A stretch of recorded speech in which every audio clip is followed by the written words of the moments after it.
دوسرا لیکچر جی پاکستان افیئر سے ریلیٹڈ، اور کل ہم نے جو بات کی تھی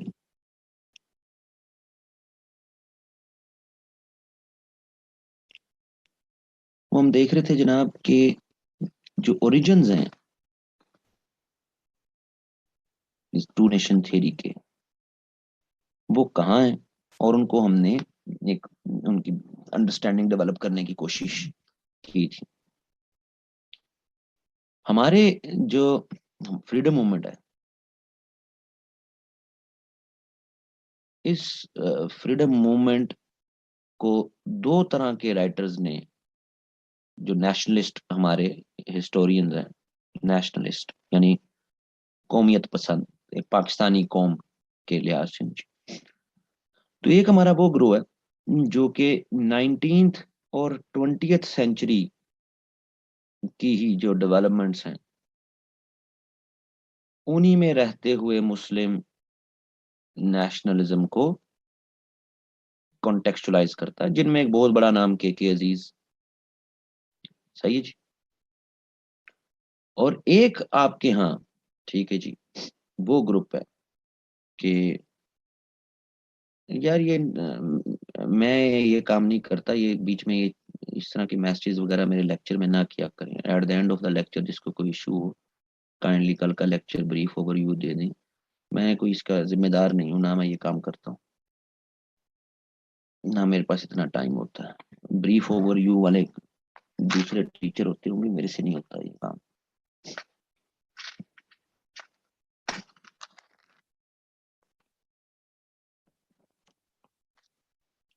ڈیورنگ لیکچر کائنڈلی چیٹ سے اوائڈ ہی کیا کریں، میری کنسنٹریشن ڈسٹرب ہو جاتی ہے لیکچر کی، کیونکہ میں اپنے فری اسپرٹ میں بول رہا ہوتا ہوں تو پھر ڈسٹرب ہو جاتا ہوں. ایک طرف تو آپ کے وہ اسکالرز ہیں کہ جو مسلم نیشنلزم کو 19th اور 20th سینچری کی ڈیولپمنٹس میں دیکھتے ہیں کہ مسلم کو کیا ایشوز تھے، اور دوسری طرف آپ کے وہ گروپ بھی ہیں کہ جو اس کو کنیکٹ کرتا ہے، ہسٹوریکل کنیکٹیوٹی ڈیولپ کرتا ہے کہ کیسے جو ہے وہ ہسٹوریکلی ہم ڈفرنس تھے، ہمارے لیے ایشوز تھے. اس گروپ میں آئی ایچ قریشی، جمیل الدین احمد، صحیح ہے جی، شریف المجاہد،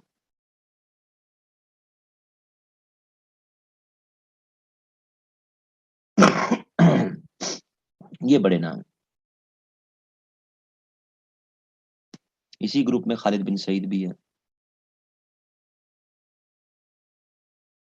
لیکن کے عزیز کا نام سب سے زیادہ بڑا. ہم نے جب بینگ اسٹوڈنٹ فریڈم موومنٹ کو دیکھنا ہے تو ہم نے دونوں کو برابری میں ویٹیج دینا ہے.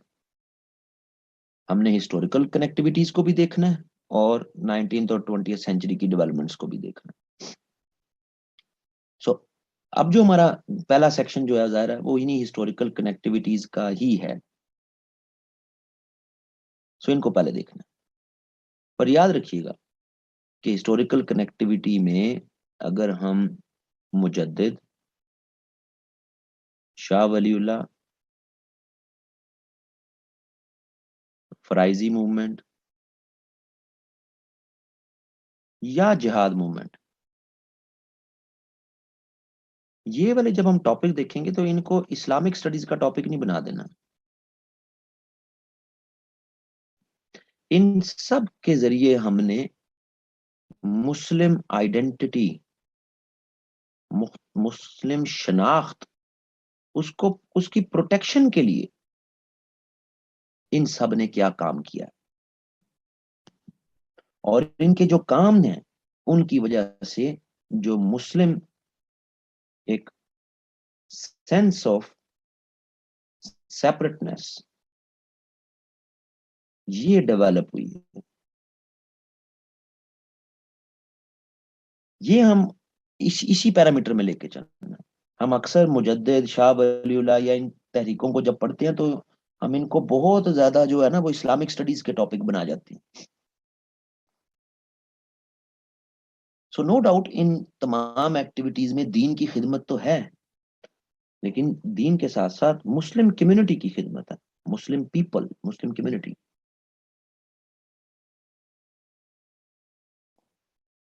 سو اس کو ذہن میں رکھنا. تو ہمیں پھر سٹارٹ سے دیکھنا پڑے گا کہ یہ کنیکٹیوٹی ڈیولپ کیسے ہوئی ہے. ہمارا جو پہلا انٹریکشن ہوا ود انڈیا وہ تو 712 AD کا، جس کو آپ کہتے ہیں کانکویسٹ آف سندھ، ایسے ہی. پر یہ فرسٹ کنیکشن نہیں ہے جو ہم جنرلی سمجھ لیتے ہیں. جو فرسٹ کنیکشن ہے ہمارا وہ تو ان دا فارم آف ٹریڈ ہے. یہ کیلف عمر کے دور میں یہ ٹریڈ کنیکٹیوٹی بن گئی تھی. بامبے جس کو آج آپ کہتے ہیں، اس کے قریب ایک علاقہ تھانہ میں ہم نے اپنی ایک ٹریڈنگ سیٹلمنٹ بنا بھی لی تھی. اور یہ تھانہ کے مقام پہ زیادہ جو پیپل، مسلم پیپل یعنی عرب جو آ کے آباد ہوئے تھے، وہ حضرت بلال کے ڈسینڈنٹس میں سے ہیں.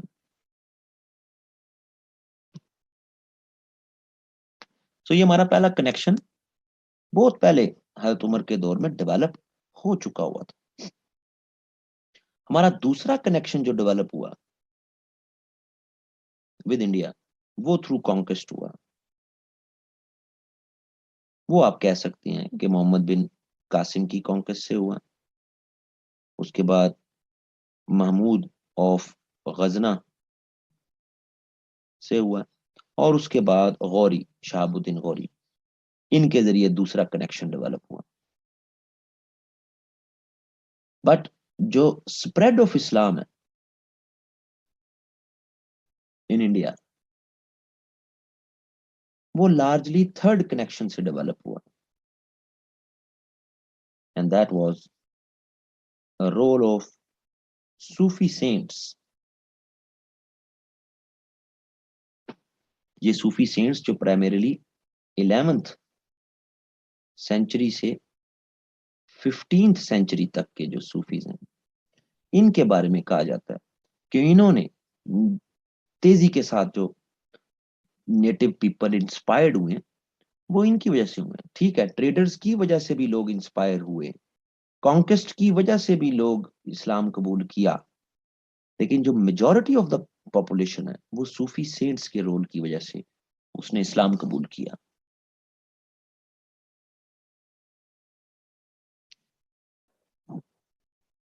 ایک آتھر ہیں عزیز احمد،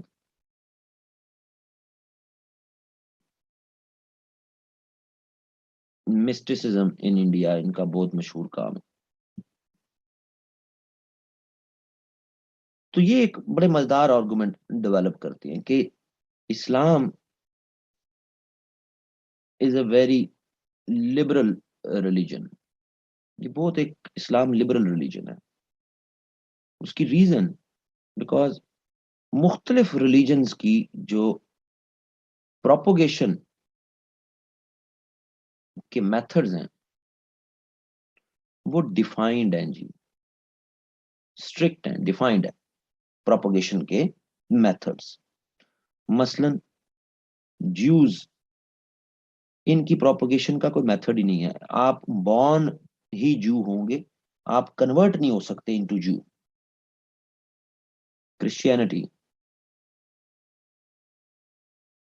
کرسچینٹی زیادہ تر جو ہے وہ لوگوں کو اکٹھا کرنا اور ان کو تبلیغ کرنی، مارکیٹس میں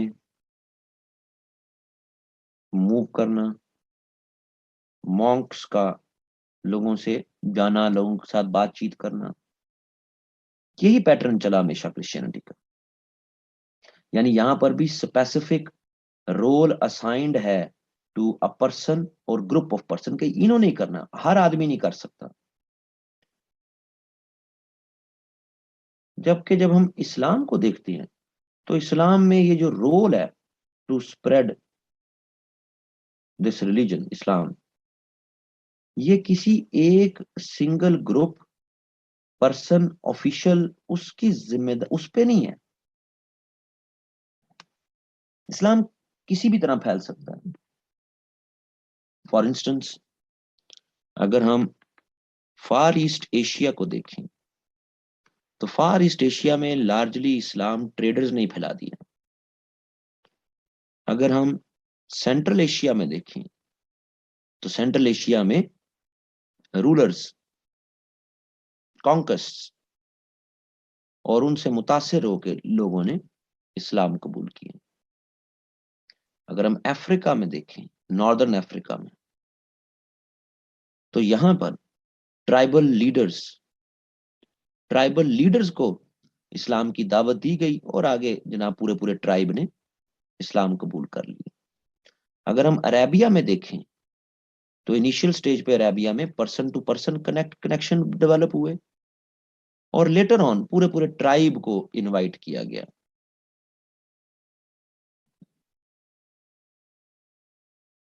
تو مختلف جگہوں پر مختلف طریقوں کے ذریعے مختلف میکنزمز کا استعمال کیا گیا. کوئی فکسڈ پروپوگیشن نہیں ہے، میں نے لبرل طریقہ بہت زیادہ جس طرح مرضی پھیلا دو جی اسلام. یہ اس کی بیوٹی ہے اس ریلیجن کی. یہ کرتا کیا ہے؟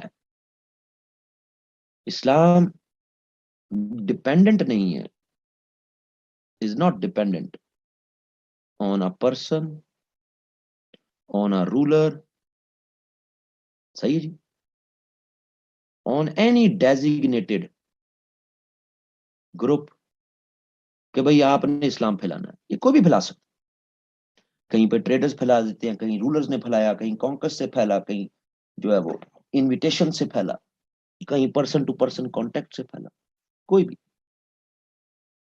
ہوتا کیا ہوتا یہ کہ اسلام کی ایک بیوٹی ہے کہ یہ ایزیلی ایڈجسٹ کر جاتا ہے ود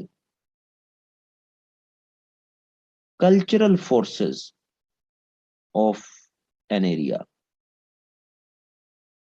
کسی بھی معاشرے میں اس کی جو کلچرل فورسز ہوتی ہیں ان کے ساتھ اسلام ایزیلی ایڈجسٹ ہو جاتا ہے، کنیکٹ ہو جاتا ہے. تو پروپوگیٹر کو ایزی ہو جاتا ہے اسلام کو پھیلانا، کوئی ایشو نہیں رہتا. مثلا عربیہ اس کی سب سے امپورٹنٹ کلچرل فورس ٹرائبلزم رہی. تو ہم دیکھتے ہیں کہ جناب ٹرائب کا لیڈر مان گیا تو پورا ٹرائب مان گیا. یہی چیز نارتھ افریقہ میں ہوئی، ٹرائبلزم. سینٹرل ایشیا کو اگر ہم دیکھتے ہیں تو سینٹرل ایشینز جو ہے وہ ہمیشہ سے وہ اسی کی بات کو زیادہ تسلیم کرتے تھے جو پاور میں ہو، جو فورس میں ہو، کہ وہی ٹھیک بات کر رہا. تو سینٹرل ایشیا کانکسٹ ہوئی تو جو پاور میں ہے لوگوں نے اس ہوئی کو مانا کہ ہاں یہ اسی کی باتیں ٹھیک ہیں، تو لوگ قبول کرنا شروع ہو گئے. جب ہم انڈونیشیا، ملیشیا، ایسٹ ایشیا ان کو دیکھتے ہیں تو یہ بڑی زیادہ ٹالرنٹ سوسائٹیز تھی. تو یہاں بڑے آرام سے ٹریڈرز نے پھیلا دیا، یہاں کلچرل فورس ان کی ٹالرنس تھی، ایزیلی پھیل گیا. سو اسلام جس بھی ٹیریٹری میں جاتا ہے اس کی کلچرل فورسز کے ساتھ ایڈجسٹ ہوتا ہے اور لیٹر اس پورے ایریا کو اسلامائزڈ کر دیتا ہے. صحیح جی.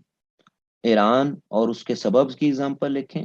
سمبلزم، علامتی، تو ہم دیکھتے ہیں کہ علامتی اسلام جس میں سمبولک ٹینڈنسی بہت زیادہ ہے وہ ویریشن ہمیں ایران اور اس کی سراؤنڈنگ میں پھیلتی نظر آئی.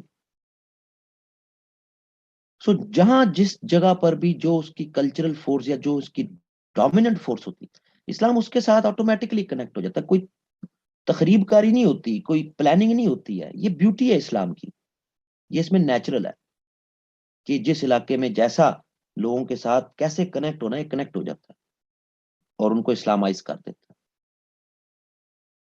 تو جب ہم انڈیا میں دیکھتے ہیں تو انڈیا کی جو کلچرل فورسز ہیں، بڑی ڈومیننٹ کلچرل فورسز جو انڈیا میں رہیں،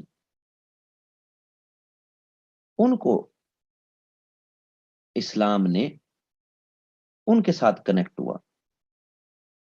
مثلا میوزک ایک بہت امپورٹنٹ جو آپ کہہ لیں کریکٹرسٹک ہے Indian as a Indian cultural force ہے. سو انڈیا کے نیٹو ریلیجنز میں میوزک کا یوز ہمیں بہت زیادہ ملتا ہے. میریکلز،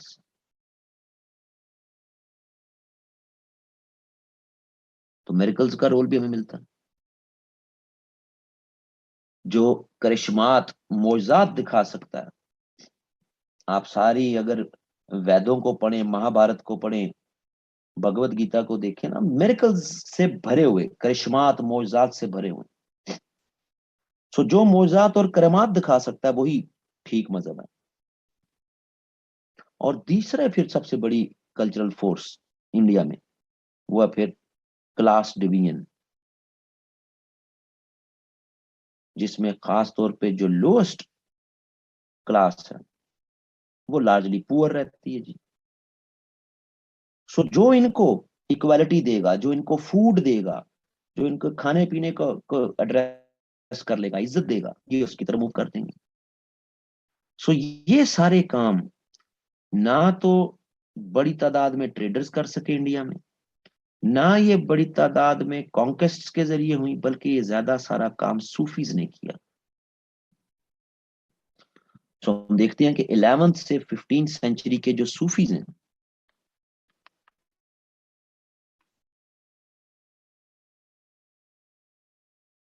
انہوں نے میوزک کو بھی یوز کیا.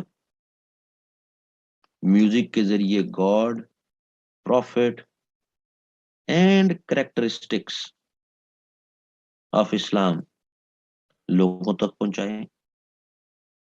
امیر خسرو، بہت مشہور نام، امیر خسرو نے کال انوینٹ کیا، جس سے آج آپ قوالی کہتے ہیں. یہ ایسا طریقہ کہ جس کے ذریعے صوفی سینٹس نے تمبورا، وہ جو صوفی نہیں بجاتے ٹنگ ڈنگ ڈنگ تمبورا،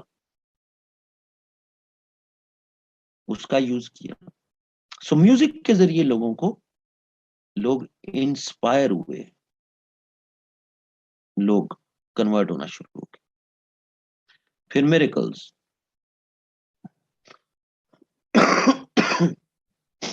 میریکلز کے کانٹیکس میں ہمیں ان تمام صوفی سینٹس جو 11 سے 15 سینچری کے ہیں، جیسے نظام الدین اولیاء، ان کے میریکلز.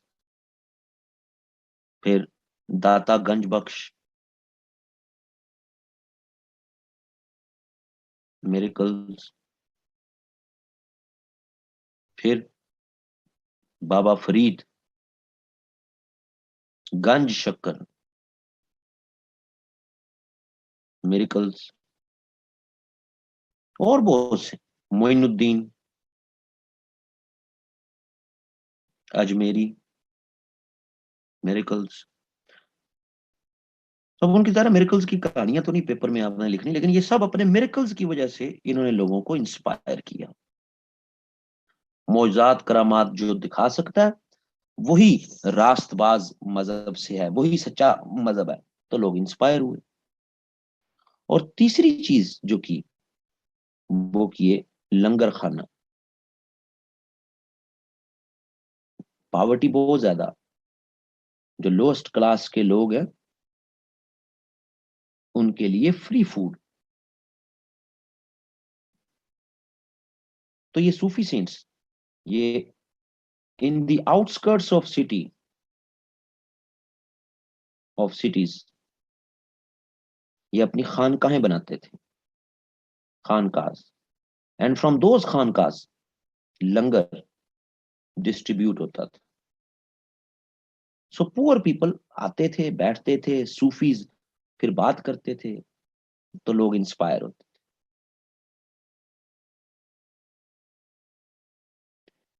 سو یہاں جو صوفیز نے اسلام پھیلایا ہے وہ زیادہ تر لوگ انسپریشن لوگوں میں ڈیولپ ہوئی جس سے اسلام پھیلا.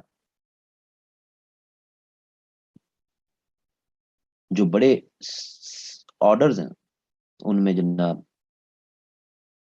Junaidi Baghdadi order,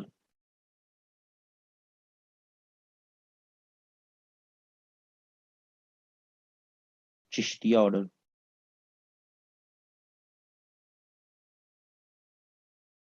Suhrawardi order and Naqshbandi order. یہ چار بڑے آرڈرز اور ان کے جو صوفیز ہیں ان کو سمجھا جاتا ہے کہ انہوں نے پروپوگیشن آف اسلام میں لوگوں کو انسپائر کیا اور لوگ مسلمان ہوتے گئے. اور دوسری طرف ظاہر ہے پھر مسلم کانکویسٹ تھی تو جناب عربز بھی یہاں پہ سٹے کر گئے, پھر افغانی بھی آ کے سٹے کر گئے, صحیح جی, پھر ایرانی بھی آ کے سٹے کر گئے, پھر سینٹرل ایشیا سے بھی آ کے, تو یہ باہر سے بھی لوگ آ کے بینگ مسلمس, ایک طرف تو یہ, اور دوسری طرف جو ہے جو آپ کے لوکل انڈیجنس پاپولیشن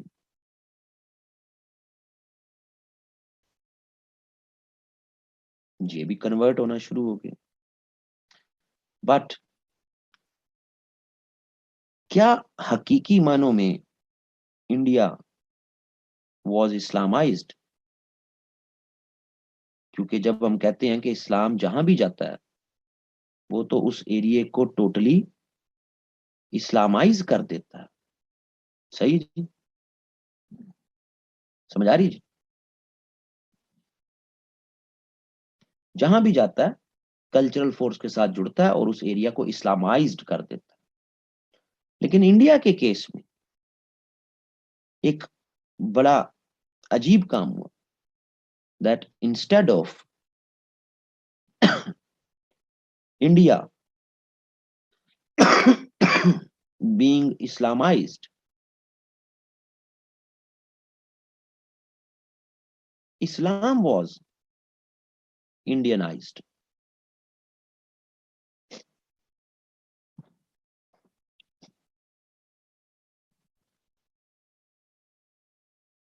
یہ ایک بہت بڑی عجیب و غریب بات ہوگی کہ کلچرل فورسز کے ساتھ جڑے بھی لوگ انسپائر بھی ہوئے, کوئی زبردستی بھی نہیں ہوئی, لیکن مکمل انڈیا اسلام وائز نہیں ہو سکا.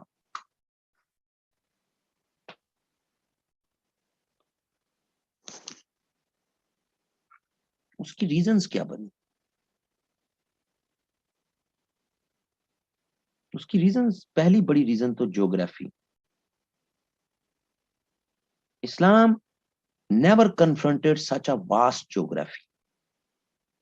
ایک یونائٹڈ پورا انڈیا, اتنی بڑی واسٹ جیوگرافی اسلام نے, جب اس کو آپ کمپیئر کریں with Iran, with Central Asia, with northern افریقہ,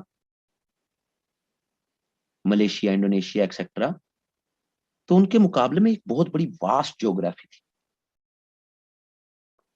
اگر یہ پروپوگیشن جو 11th سینچری سے صوفیز نے شروع کی یہ چلتی رہتی ہے, آپ اس کو زیادہ بند کر دیتے ہیں 15 سینچری تک, اس کو اور چلنا چاہیے تھا. اگر یہ چل جاتی تو 400 years were not sufficient to address this geography, اتنی بڑی جیوگرافی. سو 15 سینچری کے بعد 16 سینچری سے کچھ ایسا ہوا کہ آپ پراپر پروپوگیشن پہ زیادہ فوکس نہیں کر سکے, تو یہ ٹائم تھوڑا تھا جی, more time was required. دوسرا بڑا فیکٹر جو ہم دیکھتے ہیں اس جیوگرافی سے اوپر, وہ فیکٹر بڑا important, clash of systems. Islam is a complete code. It's not just a religion. یہ ایک پوری اکنامک لائف ہے, ایک پوری سوشل لائف ہے, اس کی ایک پوری پولیٹیکل لائف ہے, اس کی پوری ایک ریلیجیس لائف ہے, صحیح ہے جی, اس کی ایک پوری انڈیپینڈنٹ کلچرل لائف ہے, اس کی ایک انڈیپینڈنٹ انٹلیکچوئل لائف, یہ پورا نظام ہے, یہ محض ایک مذہب نہیں. اور جبکہ انڈیا میں ایک پورا سسٹم جس کو آپ کلاس سسٹم کہتے ہیں, پراپرلی نام دیا جاتا ہے کاسٹ سسٹم, وہ انڈیا میں پریویل تھا. تو Islam never confronted with a system, ایک نظام جو یہ اپنے آپ کو پورا کلیم کرتے ہیں کہ ہم بھی ایک نظام ہے جی, جو سینکڑوں سالوں سے آپریٹ کر رہا.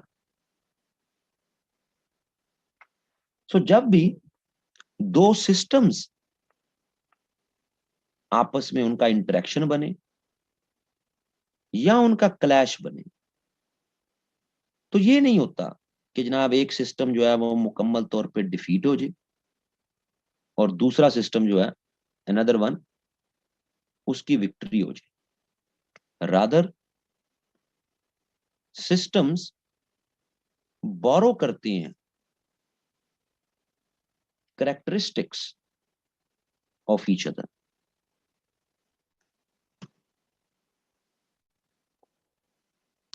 تو یہ وجہ بنی جی بیسیکلی کہ کاسٹ سسٹم نے بھی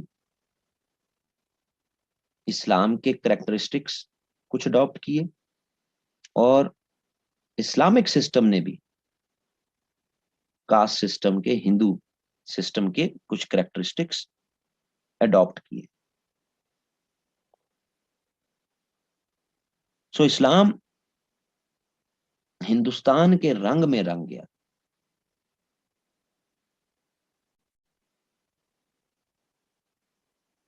اس چیز کو لے کے ہمیں 16th سینچری میں اس کا امپیکٹ نظر آتا ہے کہ 16th سینچری کے مسلم رولرز ایز ویل ایز جو انٹلیکچوئل موومنٹس تھیں ان انڈیا, یہ اس پیٹرن پہ چلنا شروع ہوئی کہ if all people are somehow practicing same beliefs or there are few connectivities within the followers of different religions, so why not come up with a single religion or come up with a single mantra of universal humanity.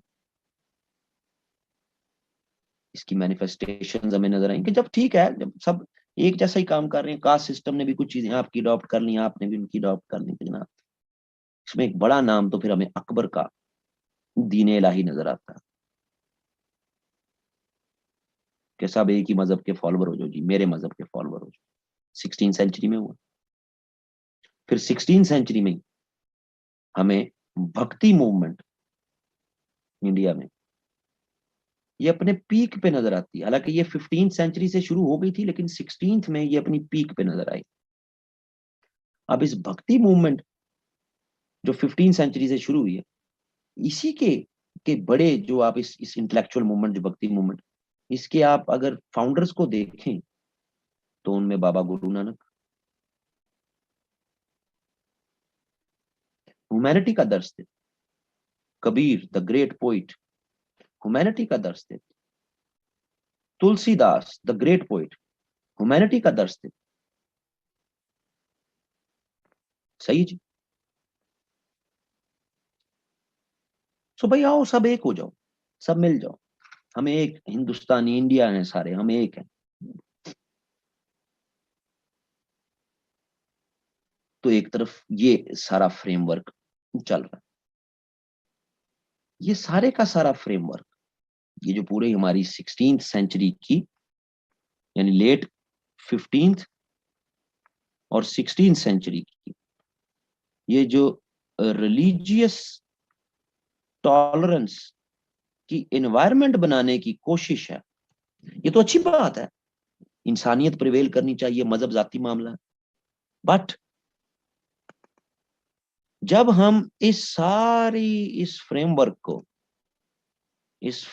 کو جو India میں develop ہو رہا تھا, اگر اس کو ہم comparison کریں with Albiruni,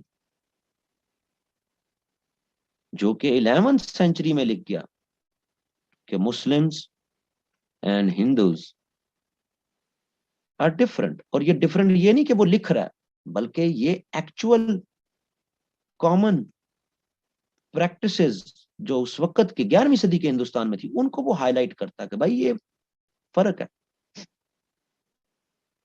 سو یہ ثابت کرتے ہیں کہ یہ جو ایک ریلیجیس ٹالرنس کا انوائرمنٹ تھا, یہ انڈیا کے کانٹیکسٹ میں, یعنی گراس روٹ لیول پر پیپل میں جو ڈفرنسز موجود ہیں, ان کو ایڈریس کرنے کا یہ میکانزم نہیں تھا, بلکہ ان ڈفرنسز کو کارنر کرو, چھوڑو, اور آؤ ایک ہیومینٹی پہ اکٹھے ہو جائے. ایسا پاسبل نہیں ہونا تھا. سو ہم دیکھتے ہیں کہ جناب 16th سینچری کے انڈیا میں ایک طرف ہندو روشنائیا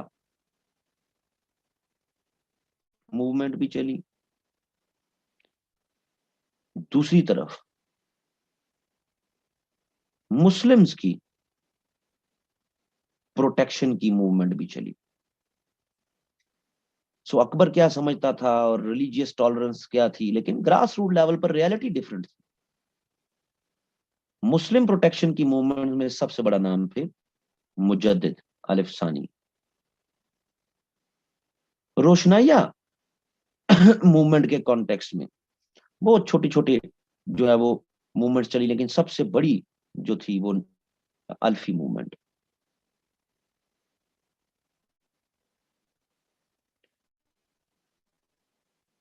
سو ہمیں گراس روٹ لیول پر ہندو پروٹیکشنسٹ بھی نظر آئے اور مسلم پروٹیکشنسٹ بھی نظر آئے. سو ہمیں تو ظاہر ہے اس بیانیے میں رہنا ہم نے, یعنی یہاں پہ بھی یہ تھا کہ جناب یہ جو ریلیجیس ٹالرنس ہے, اس سے جناب ہندو اس کو کرپٹ کیا جا رہا ہے, یہ ہمارے ریلیجن کے اگینسٹ ہے.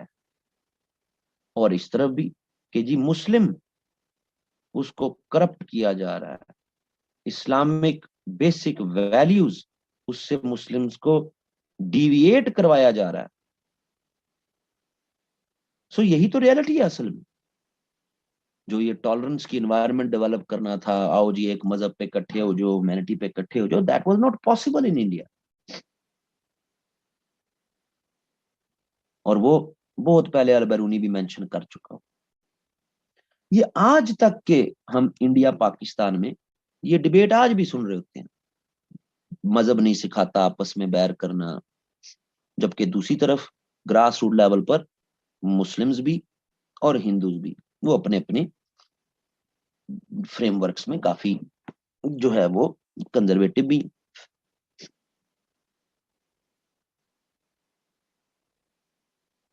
سو 11 سے 15 سینچری میں جس طرح سے پروپوگیشن ہوئی ہے, وہ تو صوفی نے لوگوں کو انسپائر کیا, دیٹس اٹ. لوگ متاثر ہوتے گئے, اسلام قبول کرتے رہے. 16 سینچری میں جو ایکسپیریمنٹیشن شروع ہوئے ہیں انڈیا میں، اس کے رسپانس میں پھر مسلمز کی پروٹیکشن، مسلمز کی پروٹیکشن، ان کی آئیڈینٹی کی پروٹیکشن، ان کی شناخت کی پروٹیکشن، وہ پہلا نام پھر جس ہم نے بات کی مجدد، کہ مسلمز کی ایک سیپریٹ آئیڈینٹی ہے، اور یہ کوئی ابھی سے نہیں، یعنی کہ ہمیشہ سے موجود ہے جی. اور وہ البرونی بھی کہتا ہے کہ جی سیپریٹ آئیڈینٹی ہے. تو مجدد کی جو ریلیجیس سروسز ہیں، ہم نے اس کو اسلامک سٹڈیز کا ٹاپک نہیں بنانا. مجدد کا یہ خیال تھا کہ جناب انڈیا میں مسلم رول ہے، رولرز مسلم ہیں، تو جناب مسلم رولرز جو ہیں وہ جو انٹلیکچول کرپشن کا شکار ہو گئی ہیں، یہ غلط ہے. ان کو ایک ایسا اسلامک رول اسٹیبلش کرنا چاہیے جس سے جناب مسلمز آف انڈیا کا بھی فائدہ ہو اور جناب اسلام بھی فلرش ہو. تو اس کا یہ خیال تھا کہ جناب مغل پولیٹیکل سسٹم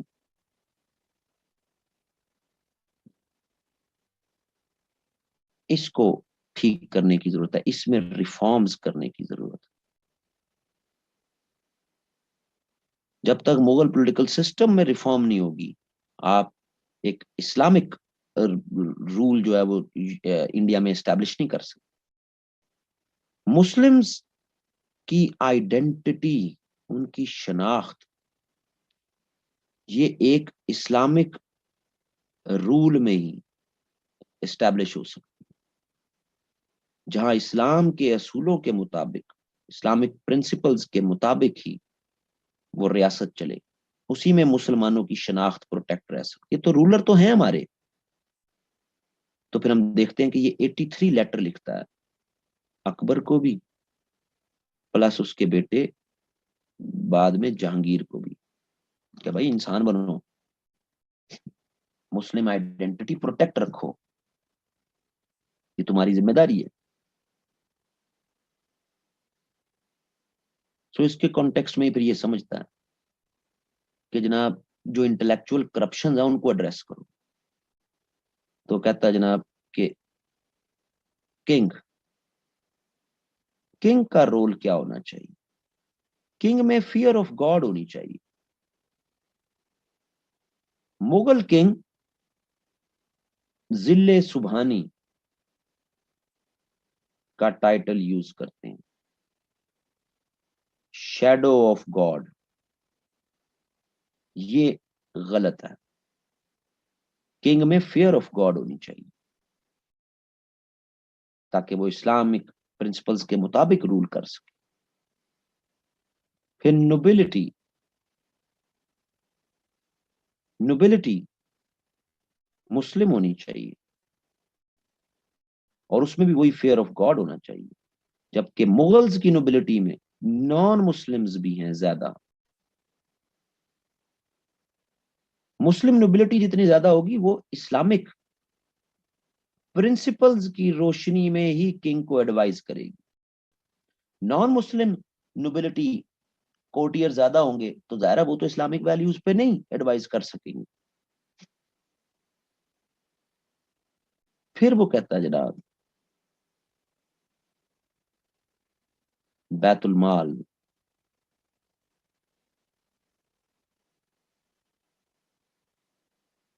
یہی مسلم ریاست کا خزانہ ہے. مغلز کیا کر رہے ہیں کہ ایک طرف انہوں نے بنایا ہوا ہے پبلک ٹریجری اور دوسری طرف رائل ٹریجری، اپنا خزانہ. رولر کا خزانہ نہیں ہوتا، ایک خزانہ ہو بیت المال، ایک ٹریجری جو لوگوں پر خرچ ہو پیسہ. یہی اسلامک پرنسپل ہے. اور پھر army of Islam Muslim soldiers کی آرمی ہونی چاہیے. یہ جو ہیٹرڈ ہے ٹوورڈز مسلمز ان انڈیا، یہ لارجلی اس وجہ سے ہے کیونکہ مغلز کی فوج میں مسلمز بھی ہیں، نان مسلمز بھی ہیں. تو جب بھی کسی نئے علاقے میں جاتے ہیں نان مسلم سولجرز لوٹ کسوٹ کر لیتے ہیں، دیکھا دیکھی مسلم سولجرز بھی کرتے ہیں. اس کی وجہ سے ہندوستان کے لوگوں میں ہیٹرڈ ہے. وہ ہیٹرڈ الٹیمیٹلی اس حرکتوں کی وجہ سے وہ پھر مغلز ایز اے رولرز کے خلاف بھی ہو جاتا ہے. تو آرمی آف اسلام ہونی چاہیے، اپنے حسن سلوک سے لوگوں کے دل جیتے. سو یہ ایک آئیڈیل فریم ورک اس نے ڈیولپ کر کے دیا کہ بھائی جب تک پولیٹیکل سسٹم ٹھیک نہیں ہوگا اس وقت تک آپ آگے نہیں بڑھ سکتے. اور اسی میں رہتے ہوئے مسلمانوں کی شناخت جو کہ ان میں ان اسلامک پریکٹسز مسلمانوں میں آ گئی ہوئی ہیں اور کافیوں کو موقع مل گیا پھر ایکسپیریمنٹیشنز کرنے کا، تو اس کو ڈسکریج کیا جائے. ہاں ہندوز میں بھی موومنٹس چلتی نہیں، ان کے اپنے لحاظ سے چلتی نہیں.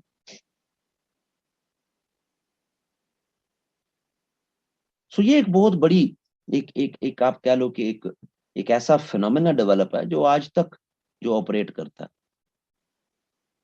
کہ آپ کے یہاں کچھ جو ہے وہ اسلامک رول چاہتے ہیں، کچھ کہتے ہیں نہیں جی ماڈریشن ٹالرنشن ہونی چاہیے. یہ ہمیشہ سے چلتا رہا، لیکن آپ کی جو بنیاد ہے بننے کی وہ ایک بیچ کا راستہ ہے کہ ہم نے اسلامک پرنسپلز کی روشنی میں ایک سٹیٹ کو چلانا ہے.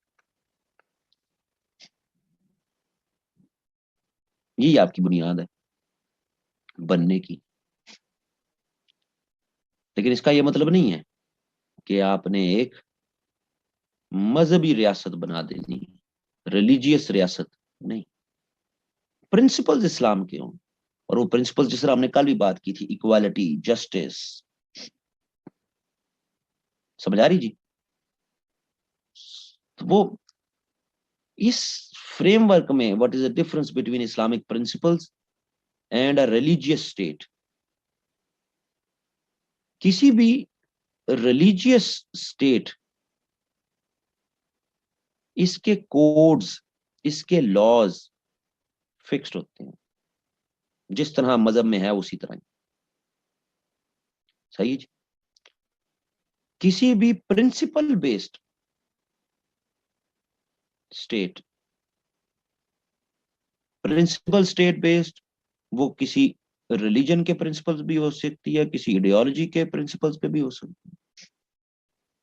اس پرنسپل بیسڈ میں کوڈز اینڈ لاز یہ فلیکسیبل ہوتے ہیں حالات کے مطابق، لیکن اصول جو بنیاد ہیں چاہے وہ مذہب سے آ رہے ہوں یا آئیڈیالوجی سے آ رہے ہوں، ان کی بنیاد پر آپ کوڈز بناتے جائیں. سمجھ آ رہی جی؟ مثلا جس طرح طالبان افغانستان میں آئے تو وہ ایک ریلیجیس اسٹیٹ بنانے کی کوشش، جب پہلے بھی آئے ہر حال میں پردہ کروانا عورتوں سے، سزائیں شرعی سزائیں دینی ہیں، fixed pattern. Principle based state جو ہے وہ کہے گی نہیں یار، آئیڈیا آف پردہ جو آج سے 1500 سال پہلے تھا اور جو آج کا ہے اس کے مطابق چلنا چاہیے. سمجھ آ رہی جی؟ سو مذہبی ریاست ان کمپرومائزیبل ہوتی ہے، پرنسپل بیسڈ جو اسٹیٹ ہوتی ہے وہ کمپرومائزیبل ہوتی ہے.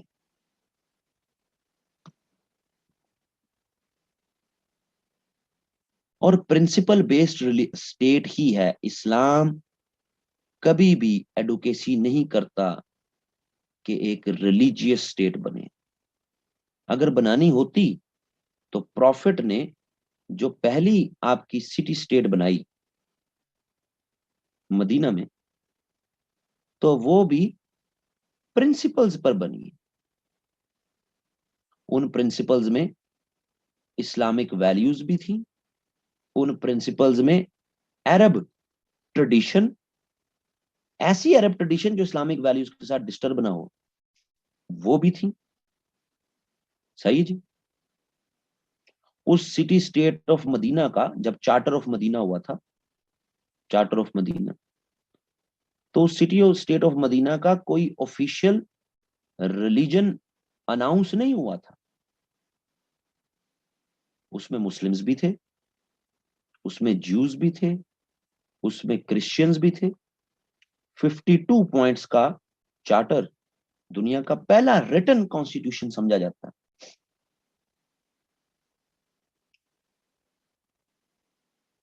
تو کوئی بھی ریلیجن بیسڈ جو ہے وہ ریلیجیس اسٹیٹ نہیں تھی، مذہبی ریاست نہیں تھی، سب کے لیے تھی. لیکن ان 52 پوائنٹس میں زیادہ تر پوائنٹس جو ہیں وہ اسلامک ویلیوز سے ڈیرائیوڈ تھے. سمجھ آ رہی جی؟ سو مجدد کے یہاں بھی جو ہمیں ٹینڈنسی ملتی ہے وہ یہی ملتی ہے کہ بھائی اسلامک پرنسپلز پر فوکس کرو. اگر وہ ریجڈ ہوتا تو وہ کہتا کہ کنگ کیوں ہے جی، مغل خلیفہ اپنے آپ کو کیلف ڈکلیئر کرے، خلافت کا نظام رائج کرے. ایسا تو نہیں کہا اس نے کنگ کو ہی کہا نا، فیئر آف گاڈ ہو.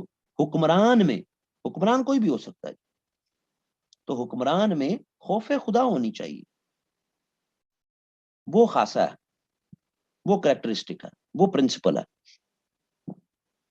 تو اگر وہ ریجڈ ہوتا، اف ریجڈ، تو کہتا خلافت لگاؤ.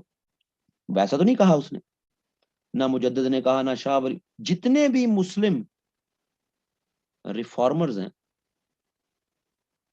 ان میں سے کسی نے بھی خلافت کی بات نہیں کی کہ جی کیونکہ پروفٹ کے بعد تو خلافت ہی تھی تو ہم نے خلافت بنانی.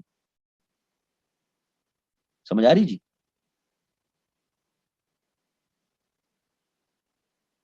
آئی ایس ایک انتہائی ریجڈ فریم ورک ہے نا، تو انہوں نے کیلیفیٹ، خلافت کا ہی جو ہے وہ نعرہ لگایا. سو ہماری بنیادوں میں، پاکستان کی بنیادوں میں جو ریفارمرز موجود ہیں وہ سب پرنسپلز، اصولوں کی، اسلام کے اصولوں کی روشنی میں اپنی انہوں نے بات کی.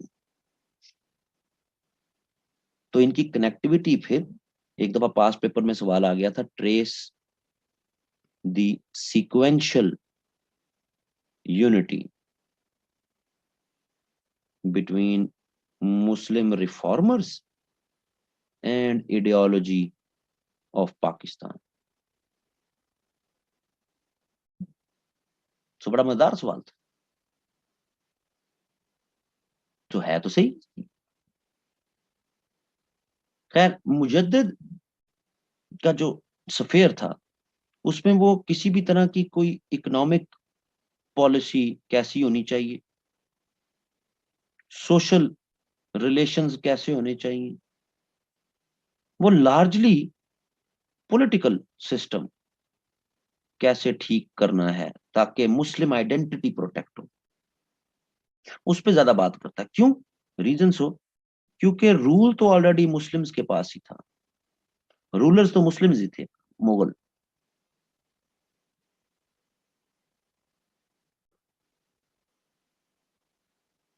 So technically he was a reformer,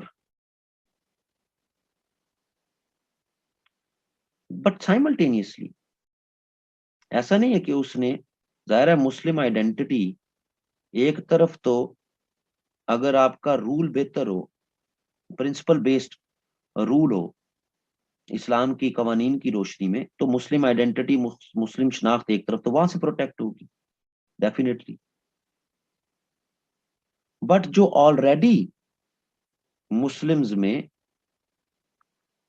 in Islamic tendencies ہیں ان کا کیا کریں گے؟ سو اس کے لیے پھر اس کی پوری ریفارمیشن 16 سینچری سے جو شروع ہوئی کہ جو مسلمان ان اسلامک ٹینڈنسیز پریکٹس کر رہے ہیں، انڈینائزڈ ہو گئی، ان کو بھی پیوریفائی کرنا ہے. یہ وہ پیوریفیکیشن کا اس کا طریقہ جس کے لیے وہ سرمنز دیتا تھا، جس کے لیے وہ اپنے ڈسائپلز کو ساری جگہوں پر ادھر ادھر مریدین جو اس کے شاگرد تھے ان کو بیچتا تھا. یہ جو کام تھا پیوریفیکیشن کا، یہ پیوریفیکیشن کا کام آج تک ہو رہا ہے ٹل ٹوڈے. یہ ایک سیپریٹ ڈومین میں چل رہا ہے. یعنی پولیٹیکل ڈومین تو ایک ہو گئی، تو ایک پیوریفیکیشن کی بھی ڈومین. یہ پیوریفیکیشن کی ڈومین ہمیں اس کی مختلف مینیفیسٹیشنز انڈیا پاکستان میں ملتی ہیں. تبلیغی جماعت کی صورت میں، دعوت اسلامی کی ڈبیٹ میں، ایکسیکٹرا بہت. اور یہ سب پیوریفیکیشن میں، ان کی کوئی پولیٹیکل مقصد نہیں ہے، یہ صرف پیوریفیکیشن کر اصلاح کر. سو مجدد کے ہاں اگر ہمیں مسلم آئیڈینٹی تھرو رول بھی نظر آتا ہے اور پیوریفیکیشن بھی نظر آتا ہے. مسلم آئیڈینٹی کی پروٹیکشن تھرو رول، یہی پاکستان کی بیسز ہیں، بنیاد ہے. اس میں مجدد کا بھی کنٹریبیوشن ظاہر ہے. پھر یہ تو نہیں کہ مجدد نے یہ سوچا تھا کہ ہم اسلام پاکستان بنائیں گے، لیکن جو اس نے انٹلیکچوئل میننگ پرووائڈ کی ہے وہ آگے والوں نے بھی وہی فالو کی ہے. سب نے، اقبال نے بھی وہی فالو کی. اور جو سوسائٹی کے اندر گراس روٹ لیول پر جو اصلاحی تحریکیں تھیں وہ بھی چلتی جا رہی. بدعت نہیں ہونی چاہیے، شرک نہیں ہونا چاہیے. سو یہ کام بھی آج تک چل رہے ہیں. سو مجدد ٹرو سینس میں وہ آج تک اس کی ہمیں جو ہے وہ پھر امپورٹنس نظر آتی ہے اپنے اس جو ہے وہ پاکستان میں، اس پورے خطے میں.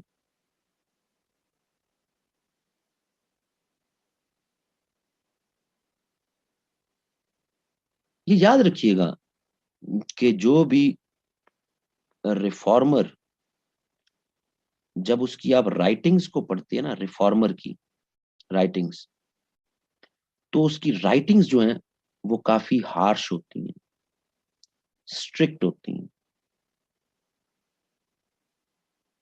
کیونکہ اس نے لوگوں کو ایک میسج کمیونیکیٹ کرنا ہوتا ہے. اس کا مقصد وائلنس نہیں ہوتا. لیکن جب ہم کسی ریولوشنری کو پڑھتے ہیں تو ریولوشنری کی رائٹنگز بہت سافٹ ہوتی ہیں. ان میں ہمیں پین کا فینومینا انفلیکٹ ہوتا نظر آتا ہے. لیکن جب اس کی پریکٹیکل ہم ڈیمانسٹریشن دیکھتے ہیں تو ریولوشنری کی تحریروں کی پریکٹیکل ڈیمانسٹریشن میں لارجلی ہمیں پھر بلڈ شیڈ، وائلنس وہ نظر آتا ہے. سو مجدد واز اے ریفارمر. ہم اپنے تمام بابوں کو کیا کہتے ہیں؟ ریفارمرز. تو ریفارمر کی تحریر میں کہیں ہارش اسٹرکٹ ورڈز ہو سکتے ہیں، لیکن اس کا ایسینشلی مقصد ہوتا ہے ایک میسج دینا، وائلنس نہیں ہوتی. مثلا مولانا فرید خان اپنے دور کے بہت بڑے عالم تھے. تو مولانا فرید خان کو ایک لیٹر لکھا ہوا مجدد نے. اس لیٹر میں مجدد سوال کرتے ہیں، اس سے کوشچن ریز کرتے ہیں. اچھا جی، مجدد نے کوئی 800 سے زیادہ، سوری 8,000 سے زیادہ خطوط لکھے ہوئے، لیٹر رائٹنگ کی ہوئی مختلف لوگوں کو. 1,000 کے قریب ہی سروائیو ہوئے ہیں بس. تو کوشچن اٹھاتا ہے،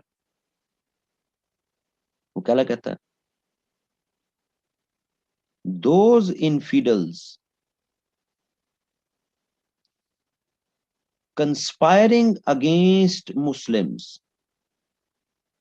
in India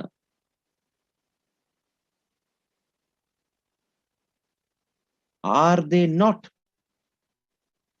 liable to murder, to be murdered? جو کفار، جو مشرک، جو نان مسلم مسلمانوں کے خلاف سازشیں کر رہے ہیں ہندوستان میں، کیا واجب القتل نہیں؟ دوسرا سوال کر، those Muslims who are not abandoning un-Islamic practices، کہ بھائی جو ہمارے کہنے کے باوجود بدعات نہیں چھوڑ رہے، ان اسلامک پریکٹسز نہیں چھوڑ رہے مسلمان، are they not liable to be murder, کیا وہ بھی واجب القتل نہیں؟ یہ نہیں ہے مطلب کہ اس نے کہہ دیا واجب القتل ہیں، مطلب سخت ہے نا رائٹنگ، یعنی اپنا پین اپنا، یعنی کہ وہ اپنی وہ بتانے کی کوشش کر رہا ہے کہ بھائی ایشو کہاں پہ ہے۔ اور تیسرا سب سے مزیدار، those Muslims who believe that Islam is in danger in India، جو مسلمان یہ سمجھتے ہیں کہ اسلام خطرے میں ہے، are they not liable to be murdered، کیا یہ بھی واجب القتل نہیں؟ کیوں؟ کیونکہ ان کا تو عقیدہ ہی بہت کمزور ہے، سمجھتے ہیں جی اسلام خطرے میں، تو اسلام تو خطرے میں ہو ہی نہیں سکتا، اس کے ڈیفenس، اس کی پروٹیکشن تو گاڈ نے خود وعدہ کیا ہوا، صحیح ہے؟ تو یہ کیسے کمزور؟ تو یہ ان کا عقیدہ کمزور ہے۔ سو کیونکہ مسلمز آف انڈیا کا بلیف ویک ہے، اسی لیے ان میں ان اسلامک پریکٹسز آتی گئی۔ تو یہ بلیف سٹرونگ کرنا، بلیف سٹرونگ کرنے کے لیے اس نے پھر ایک پورا اسکول آف تھاٹ ڈیولپ کیا، جس کو کہتے ہیں وحدت الشہود۔ اب یہاں سے مسٹیسزم چلا گیا، اسلامک سٹڈیز کی باتیں شروع ہو گئیں، لیکن مطلب کہنے کا یہ تھا کہ اس کی تحریروں میں یہ ملتا ہے کہ شیعہ واجب القتل ہے، تو اس کا یہ مطلب نہیں ہے کہ واقعی واجب القتل ہے، مطلب وہ یہ سمجھانا چاہ رہا ہے کہ جو مسلمان ان اسلامک پریکٹس، اس کے نزدیک ان اسلامک پریکٹس کرتے ہیں شیعہ، اس کے نزدیک تو جناب یہ واجب القتل ہے، تو اس کا یہ مطلب نہیں ہے کہ واقعی واجب القتل ہے۔ وہ کہتا ہے جو میں جس کنسپشن کی بات کرتا ہوں، کنسپشن آف اسلامک پرنسپلز، اس پر بھائی جی اکٹھے ہو جو سارے، اس پر سب ایک ہو جو، مختلف اپنی اپنی ڈھائی ڈھائی اینٹ کی جو اسلامک انٹرپریٹیشن ہے ان کو چھوڑو، یونیفائی ہو جو، ایسنشلی مطلب یہ تھا۔ سو فرسٹ آپ کہہ سکتے ہیں کہ ریفارمر مسلمز آف انڈیا کا نو ڈاؤٹ مجدد ہے، but the way his teachings were used by later rulers, people، اس کی وجہ سے اور زیادہ پرابلمز ہو۔ مثلا جو اس کا بہت بڑا امپیکٹ ہمیں نظر آتا ہے وہ عالمگیر پہ نظر آتا ہے، اورنگزیب عالمگیر۔ اورنگزیب عالمگیر کا جو ٹیچر تھا اس کا نام تھا خواجہ محمد معصوم۔ خواجہ محمد معصوم از سن آف مجدد۔ تو عالمگیر پر جو مجدد ظاہر فوت ہو گئے ہوئے تھے جب اورنگزیب کا رول تھا، تو عالمگیر پر جو انفلوئنس تھا، تو عالمگیر نے جہاد کے آئیڈیا کو ضرورت سے زیادہ ایمفسس کر دیا۔